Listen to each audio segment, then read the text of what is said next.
All right, looks like we're recording. Okay, we're rolling. I gotta pre-warn you. I got a flu shot, a COVID shot, and I had to update my tetanus. Okay. Oh man. So if you see me lean over too much, or I start slurring my words, you need to call RFK for me. Okay, call RFK immediately. First Okay. save the recording, okay, and then Yeah. I need you to send it to RFK. Tell him I need help. Immediately. Yeah. Yeah. If your voice starts changing, you start sounding a little like RFK, I'll know that the vaccine is working as intended. So Tell him he's right. It's not a brain worm. It was just the vaccines. Yep. exactly. It was just tetanus. It was a tetanus shot that caused all of this and made him hungry for bear carcasses. But What? well, yeah, that's not even, well, I'm also a little sick, so I'll be able to balance that. So if you guys are watching this, we were just thinking, because we're both, not feeling at the top of our game, we'll just do a 15-minute moment of silence episode in honor of the attacks on free speech. We'll just say nothing. Yeah. Or we'll just talk about RFK the whole time, which Exactly. nobody wants to hear. Nobody wants to hear it. Yeah. No one will be mad at us if we talk about RFK. Because even, Trump thinks he's a weirdo at times. So, yeah, Trump's right. But dude, yeah, since we last talked, media stuff, man. The media, like, what are you thinking as somebody who appears on shows that may be canceled sometime soon? What are you thinking this whole time this Jimmy Kimmel stuff's going down? Well, I'm talking more shit, frankly. I'm actually talking more stuff. Okay. I'm going a little harder because, I think a lot of people are afraid to right now. So why not be someone who's being brave? Because I don't think that there's really much feasibility in some of the stuff he's actually doing. It's really people just bending to powers that they don't really have, you know what I'm saying? Yeah. Like, businesses could fully fight back on these threats legally, but basically, Brendan Carr, for those who don't know, he explicitly threatened ABC affiliates. Brendan Carr is the head of the FCC. Head of the FCC, and he was probably put in place because he's probably fought the FCC. That's usually kind of how it goes, right? He was the author of the FCC's Project 2025 Project 2025's FCC chapter. Yeah, he was the author of that. Okay. And speaking on that in November 2024, I tweeted that he was the author of that chapter. And I said, can't say we warned you. And he replied to me at 2:20 a.m., East Coast time, saying, I'm sorry this happened to you. Oh, I remember this. Yeah. I remember that guy, man. I remember that guy. Okay. He's the guy who is up at 2 a.m. searching his name. I didn't tag him. He was searching his name on Twitter at 2 a.m., bro. And he runs the FCC. Wait, I think that's amazing. So first of all, his name meant nothing to me back in November. Zero. So now it's a giant deal. And apparently this guy, this is his moment of fame that he's been looking for, right? Yeah, exactly. And in that exchange, it's just relevant to the things. While I had him, I didn't respond as pettiness. I replied and I said, okay, while I have you here, do you definitively rule out targeting licenses of networks that Trump disagrees with? I asked him that in that moment. I was like, you're a free speech advocate, allegedly, so this should be a no-brainer. So I asked him that in that moment, and that's why that exchange is relevant, because we have our answer now. We have our answer. What did he say? What did he say? He didn't say anything. He didn't say anything. He didn't respond. He didn't respond to that, to me replying to his weird reply, and it shows that he would go on to do exactly that. That's amazing. That's amazing. He was like, oh no, he knows the plan.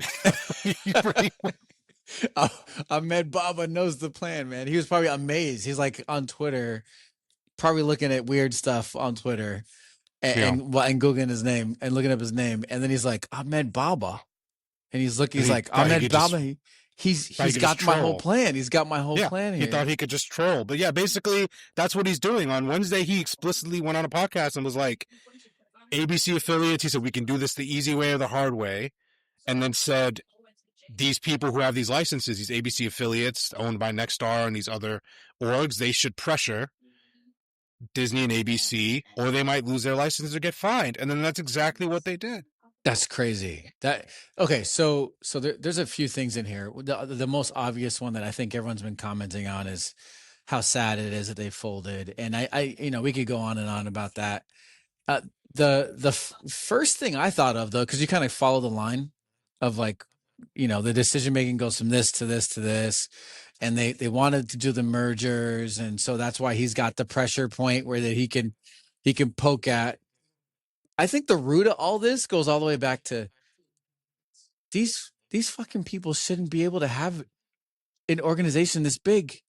Why do we Yes, have that's these yeah. media companies that have been able to gobble up each other to the point where Disney owns so many media properties that it can exert control over? And it's just one dude who's making a call for millions and millions of viewers. It's crazy. It's and they're all trying to get bigger right now. So like what they're Yeah. doing is they're trying to do these increasingly large mergers and they're basically all sucking up to Trump and Brendan Carr to try to facilitate that. And in this case, you know, Nexstar with their merger, they're trying to purchase another company that would give them more control Yeah, over they want local to networks. change the limit You've on got to change the rule. how many stations an individual company can own.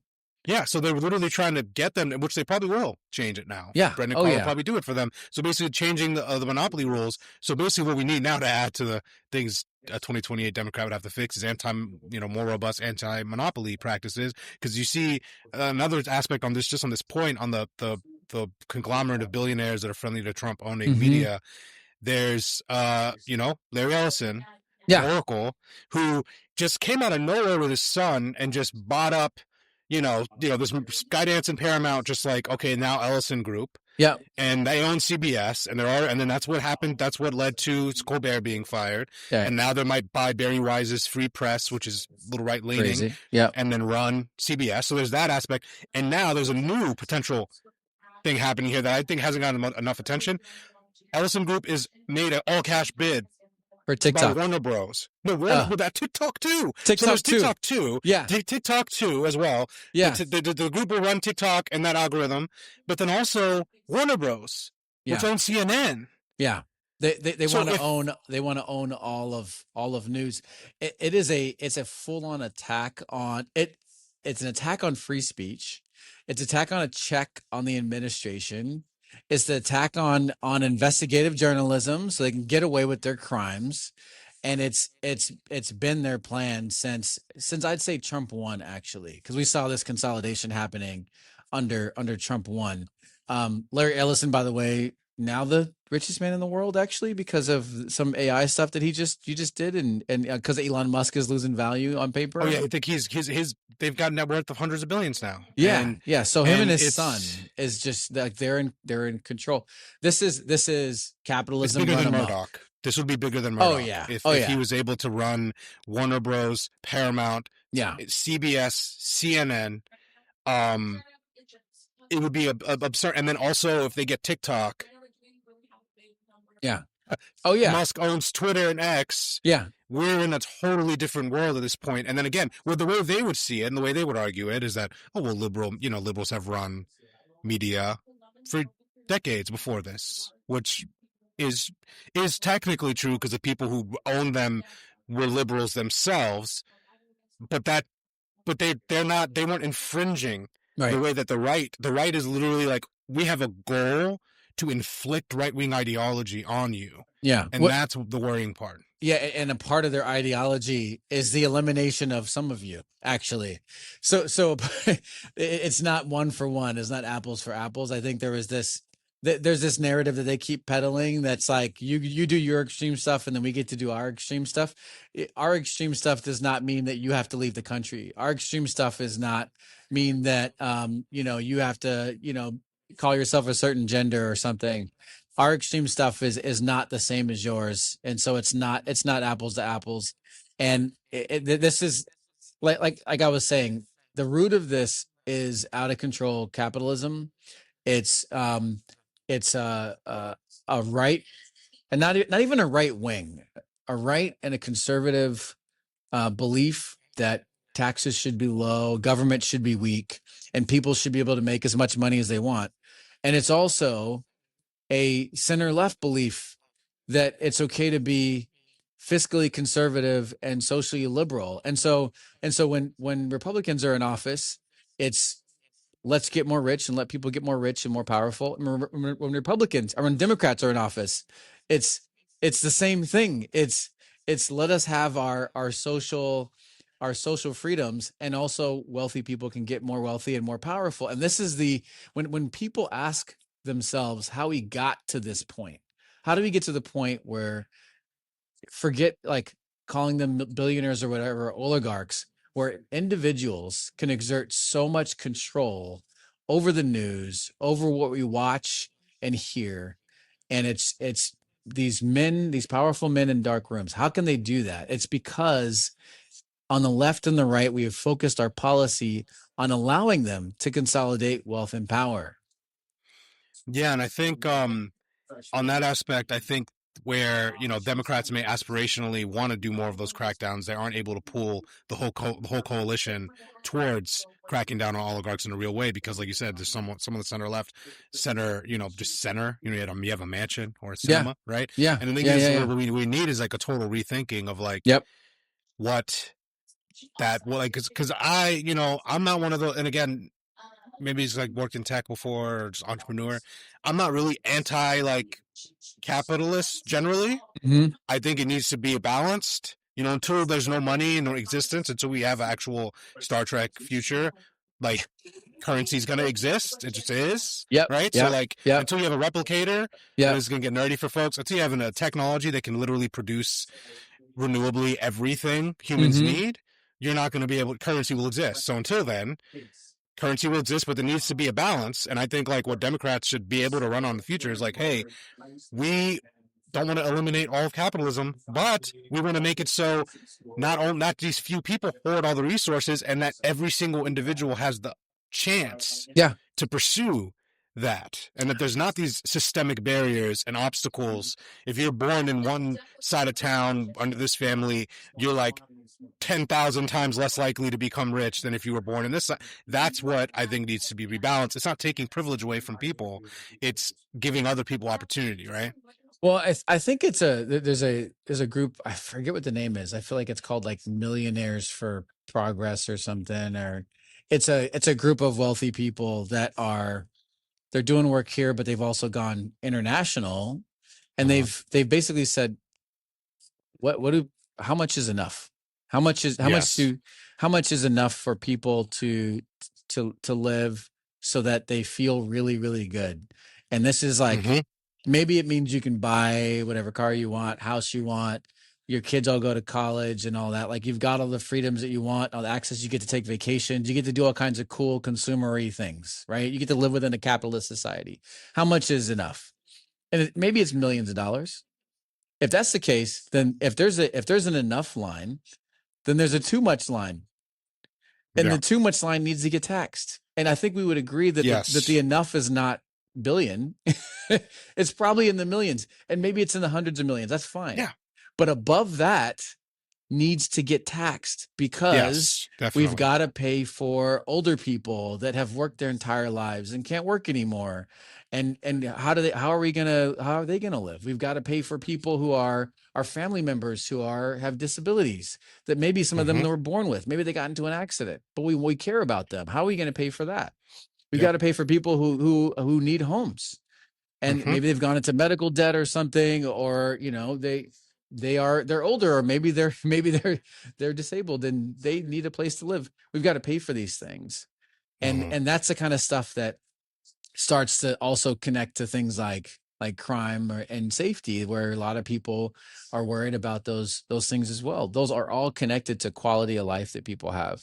So Exactly. that's what I'm saying. I agree, man. I think that the thing that's true about millennials is that we were born into consumerism. We're consumerism natives. We're Yes. capitalist natives, right? Mm-hmm. We were the first generation that was legally marketed to as children. All right. This is the beginning Yes. of Saturday morning cartoons. All right. Speaking of Mm-hmm. media, the beginning of Saturday morning cartoons, and this is where you get like cereal, where that's at the bottom row when you walk in the grocery store. It's in the bottom row because the kids are Yep. walking through, and you're like, I want that cereal, mom. Mm-hmm. You legally could not market to kids until Reagan Right, what is it, the doctrine, what's it called? Well, the fairness doctrine. I think Oh, the that's something else. that's the media. That's something That's the else. But media. yes, It's yeah, all it's similar. deregulation All and deregulation Reaganism. front. Yeah. And the thing is all relevant because the thing is that what we're talking about here, and this I know we got we kind of We're veered going off this free we're speech going thing, off. Yeah. but it's all connected It because is. this environment we're within, this corporate authoritarian alliance situation we have, oligarchy, is only possible because of unmitigated, unrestrained capitalism that's not regulated enough. That's right. And also us millennials being the first two children to be marketed to, we also built this. Like people don't. I mean, I'm not trying to get cocky on our generation, but we built this shit for better or worse. All the Silicon Valley, like I mean, we had the Jobs generation and Gates. Yeah. They built that first computer wave, and then it was our generation that built the social and AI era. Yeah. There are no Gen Z. You cannot point me to one. I'm sorry, Gen Z. You can't really point me to a Gen Z entrepreneur that's building. Like we had that whole wave of young. What I'm saying is like our generation built this new technological era we're in, and some aren't holding it well. Mark Zuckerberg is not holding it well. Some of these people are not doing it right. But the point is, like Sam Altman, and I mean he's a little less problematic, but still they're all cozying up to Trump here. And the point is, it's just like we need, and it's going to be hard. But the thing is, this is a minority. This is a minority of people. They're not going to have that many everyday Americans with a built-in constituency to uphold monopolies and billions of dollars for these people. So it's about rallying these people. And then that's where you end up getting the policy change and all the stuff that prevents this from happening. Because to get to the beginning of our conversation, all these corporate mergers, these corporate pressures are only possible because of the unregulated capitalist situation we found ourselves in. Yeah. And, and the crazy thing about capitalism is it actually does well with more regulation. Actually, the true rules of capitalism, where people get to compete, where the best ideas surface, where small businesses can come out of nowhere and redefine an industry, that only happens with regulation. So, to your point about whatever side you're on about this whole thing, whether you think capitalism should be completely gone, which I don't, but not anytime soon, at least. And if you're a free market warrior, you should be really worried right now. I mean, on top of that, we can't even trust what's coming out of the federal government. I'm seeing, jobs numbers and stuff, we're going to get to the point where like, I don't know. Is that true?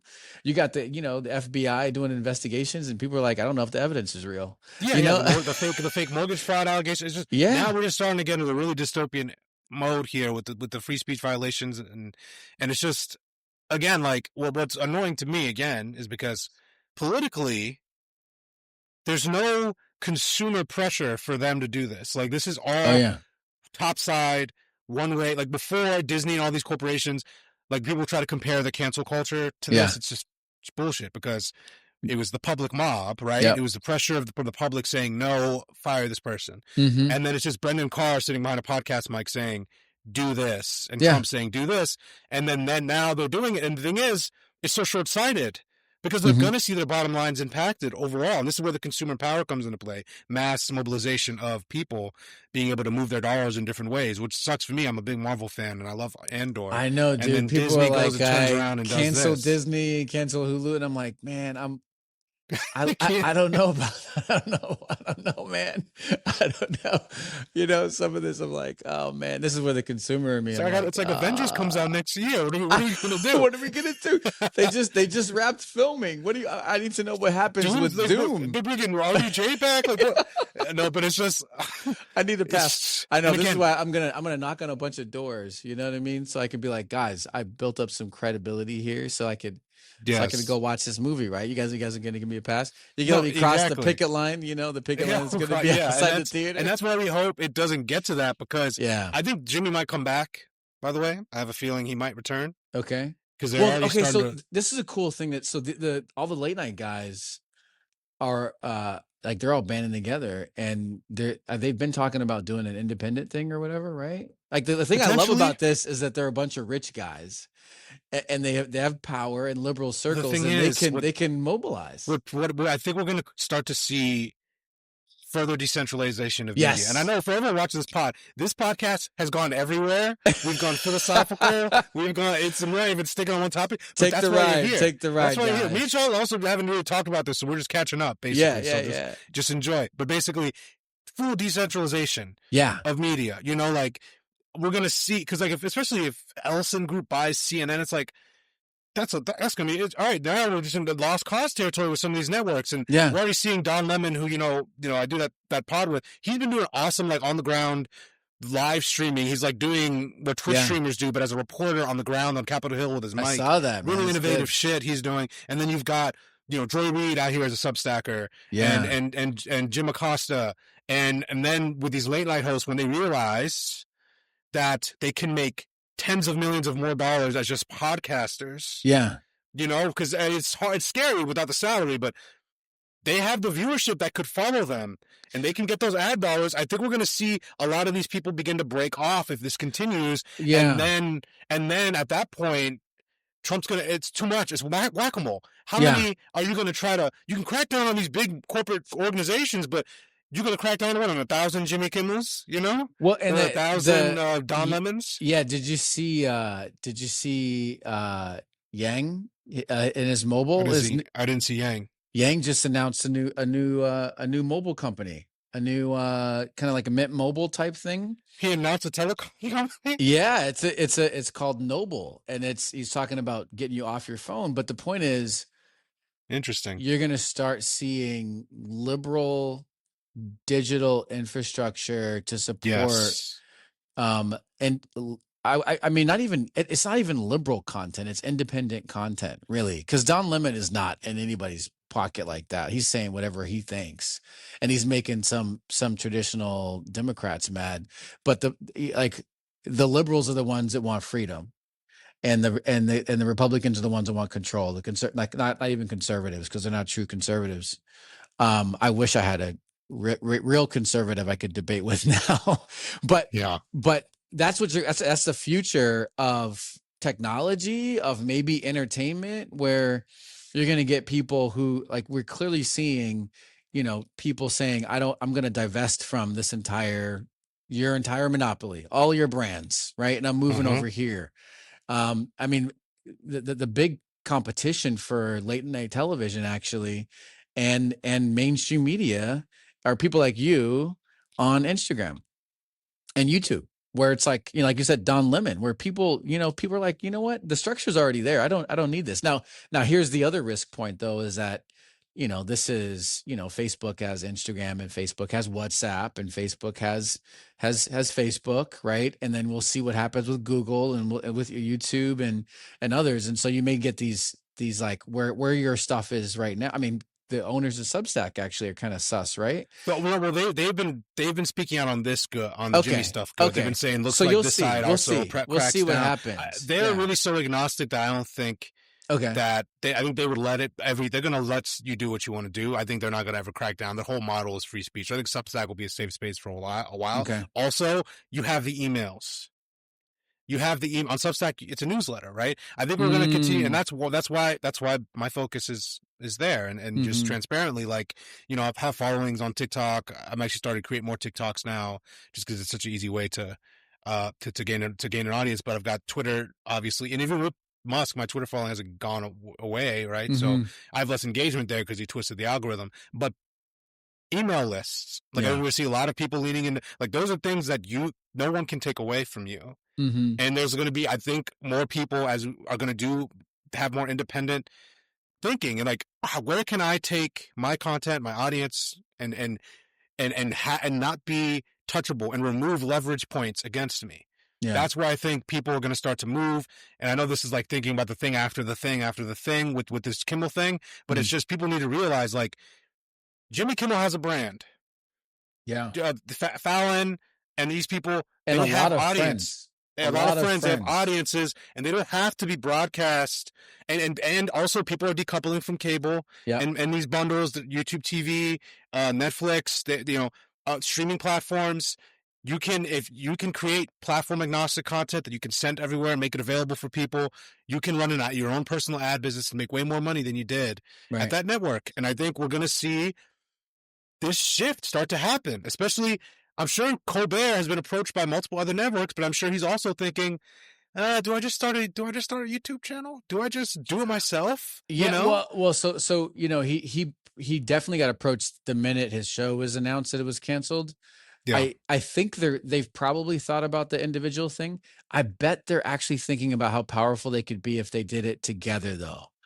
That And would be that's incredible. I think that's the thing that they're really probably thinking about. And there's probably some big dollars on the left that have said you all would be a powerhouse, because that's what we're talking about. Like, what do we have that could fight the administration and this giant machine on the right that has been built? I mean, Fox News is, everyone understands what Rupert Murdoch has done there, but you're talking about Larry Ellison, and we're talking about these, the local companies getting bought up. We need a counterpoint, and these late night guys are a big part of potential what that could be.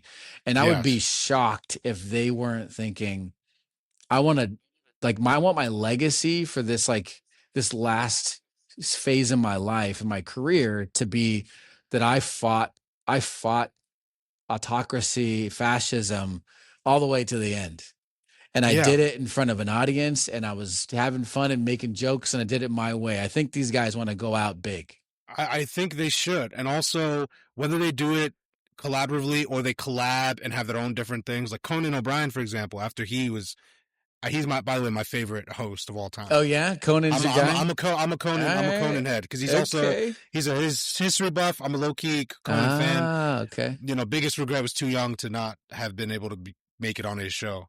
But basically, he's got a podcast now that does really Dude, I well, was gonna and say he hosts the you could get on Oscars. now. You could get Yeah, on now. yeah, he hosts the Oscars, and it's just like podcasting is. We see Kara Swisher has a podcast. We see Yeah. all these people. Nicole Rios launched a podcast while having an MSNBC show. Yeah. Podcasting, independent media. I think we're going to continue to see a decoupling, and people and consumers can then, rather than say, okay, I'm going to drop 60, I'm going to drop 100, $20 a month on a cable Mhm. bundle.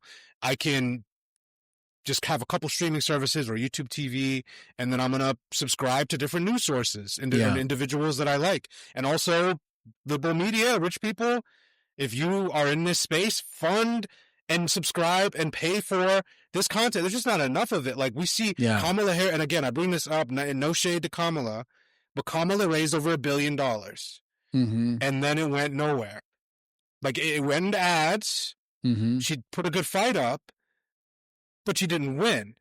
Imagine if $1 billion Went went in, into an went into infrastructure. went into What? an infrastructure, went into media, went into all of Yeah. independent media. Yeah. That's a long-lasting impact, and that's something that Totally. was raised in 100 days or so. Mhm. Imagine, you know what I'm saying? So the money's out there. Yep. It just needs to be directed towards this infrastructure. And it's not just about pro-media, pro-liberal causes or even getting Democrats elected. It's about just non-authoritarian nonsense. Like, do you want to invest? You want people who are making, you want other people.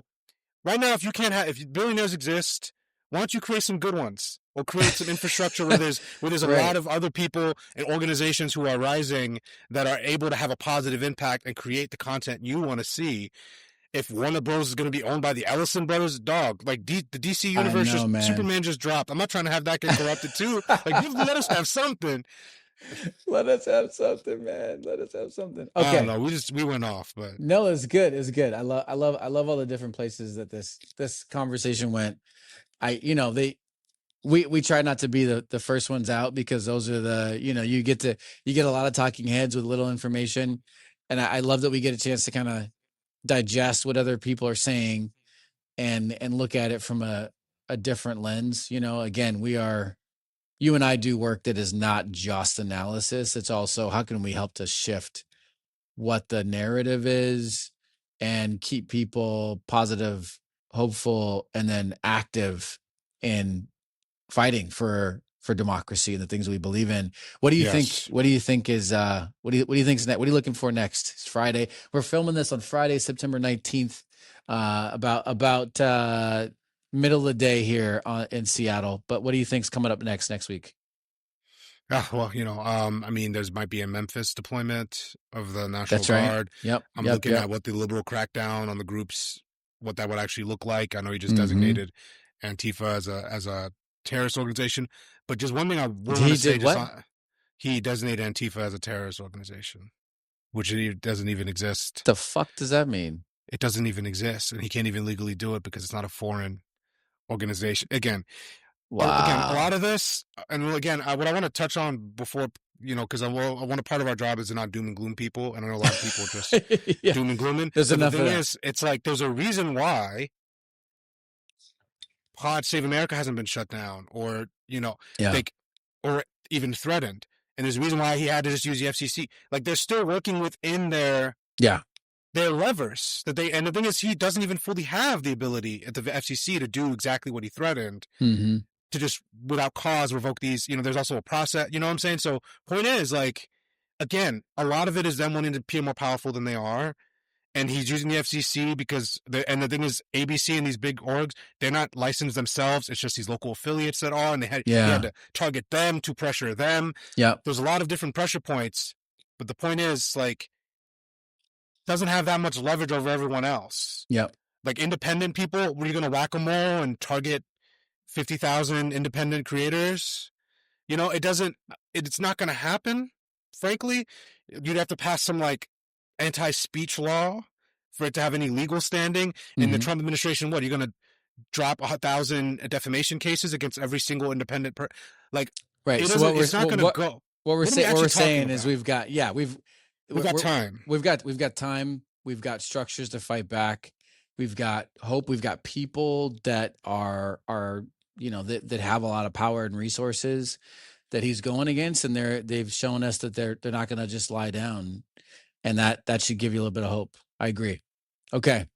All right, man. All right, 32 minutes. That's pretty good. That's pretty good. I think it warranted that. I think, and it's not even that long. Some of these pods go on for 2 hours, man.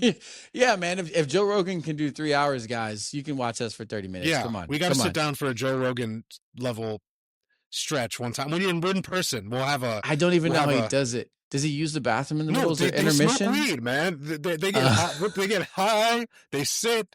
They get seated. And they're just like zonked out, talking about, again, like people who don't watch Joe think he's just like spouting conservative stuff. Half of it, they're talking about ancient aliens. They're smoking kush.